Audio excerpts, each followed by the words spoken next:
சொன்னதையும் செய்வோம் சொல்லாததையும் செய்வோம்னு சொன்னாங்க திமுகவில் 2021 தேர்தல் அறிக்கையில. என்ன செஞ்சாங்கன்னு பாத்தீங்கன்னா, கடந்த அஇஅதிமுக ஆட்சி காலத்துல கடைசி காலத்துல விவசாயிகளுக்கு பயிர்க்கடனை மட்டும் தள்ளுபடிட்டு போனாங்க. அது கூட்டுறவு சங்கத்தில் இருக்கிறது மட்டும். அதற்கான நிதியை இவங்க ஒதுக்கல. ஆனா இவங்க சொன்னது என்ன தெரியுமா? விவசாயியுடைய அனைத்து கடன்களையும் தள்ளுபடி செய்வோம். தேசிய மயமாக்கப்பட்ட வங்கி, கூட்டுறவு வங்கி எங்க இருந்தாலும் தள்ளுபடி செய்வோம்னு சொல்லிட்டு இவங்க ஆட்சிக்கு வந்ததுக்கு அப்புறம் அஇஅதிமுக அறிவிச்ச பயிர்க்கடனுக்கு நிதி ஒதுக்காம இழுத்து கூட்டுறவு சங்கங்களை முடிச்சு விட்டுட்டாங்க. ரெண்டாவது வந்து 5 வருஷத்துல கடுமையான கடன் மேல கடன், விவசாயிகள் கடனை கட்ட முடியல. எல்லா நகையும் அடகு கடைக்கு போயாச்சு, எல்லா நகையும் கூட்டுறவு சங்கத்துக்கு போயாச்சு, எல்லா நகையும் வங்கிக்கு போயாச்சு. இன்னைக்கு விவசாயிகிட்ட எதுவும் இல்லை.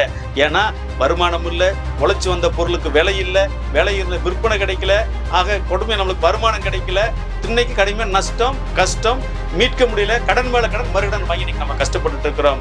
ஆக விவசாயிகளுக்கு சொன்னதை செய்யாத. ரெண்டாவது, இந்த சட்டமன்றத்தில் 2026 தேர்தல் அறிக்கையோட பாத்தீங்களா கடன் தள்ளுபடிங்கிற அறிவிப்பு கிடையாது. ஆக ஒட்டுமொத்தமாக இந்த விவசாயிகள் விரோத திமுகவிற்கு தமிழ்நாட்டு விவசாயிகள் வாக்களிக்க கூடாது என்பதையும், நீங்கள் யாருக்கு வேணா வாக்களிங்க, முடிக்க நோட்டாக்கு ஓட்டு போடுங்க, தயவுசெய்து திமுக மட்டும் ஓட்டு போடாதீங்க, புறக்கணிங்க, உங்க வீட்டுக்கு அனுப்புங்க.